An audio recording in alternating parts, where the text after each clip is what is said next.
তোমরা কি আশ্চর্য হচ্ছ যে তোমাদের রবের পক্ষ থেকে তোমাদের মধ্য থেকে এক ব্যক্তির নিকট উপদেশ এসেছে, যাতে সেই তোমাদেরকে সতর্ক করে। আর তোমরা স্মরণ করো যখন তিনি তোমাদেরকে নূহের কওমের পর স্থলাভিষিক্ত করেছিলেন এবং সৃষ্টিতে তোমাদেরকে দৈহিক গঠন ও শক্তিতে সমৃদ্ধ করেছেন। সুতরাং তোমরা স্মরণ করো আল্লাহর নেয়ামত সমূহকে, যাতে তোমরা সফলকাম হও।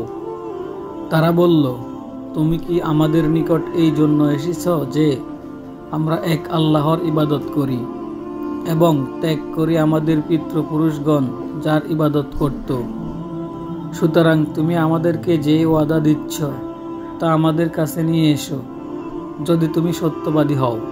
সে বলল, নিশ্চয়ই তোমাদের উপর তোমাদের রবের পক্ষ থেকে আযাব ও ক্রোধ পতিত হয়েছে। তোমরা কি এমন নামসমূহের ব্যাপারে আমার সাথে বিবাদ করছ, যার নামকরণ করেছে তোমরা ও তোমাদের পিতৃপুরুষরা, যার ব্যাপারে আল্লাহ কোনো প্রমাণ নাজিল করেননি?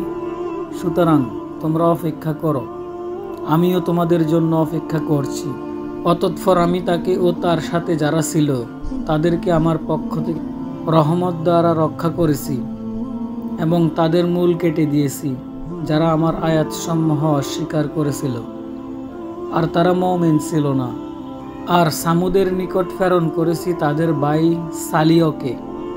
সে বলল, হে আমার কওম, তোমরা আল্লাহর ইবাদত করো, তিনি ছাড়া তোমাদের কোনো সত্য ইলাহা নেই। নিশ্চয়ই তোমাদের নিকট তোমাদের রবের পক্ষ থেকে স্পষ্ট প্রমাণ এসেছে। এটি আল্লাহর উষ্টি তোমাদের জন্য নিদর্শন স্বরূপ। সুতরাং তোমরা তাকে ছেড়ে দাও, সে আল্লাহর জমিনে আহার করুক, আর তোমরা তাকে মন্দ দ্বারা স্পর্শ করো না, তাহলে তোমাদেরকে যন্ত্রণাদায়ক আযাব পাকড়াও করবে।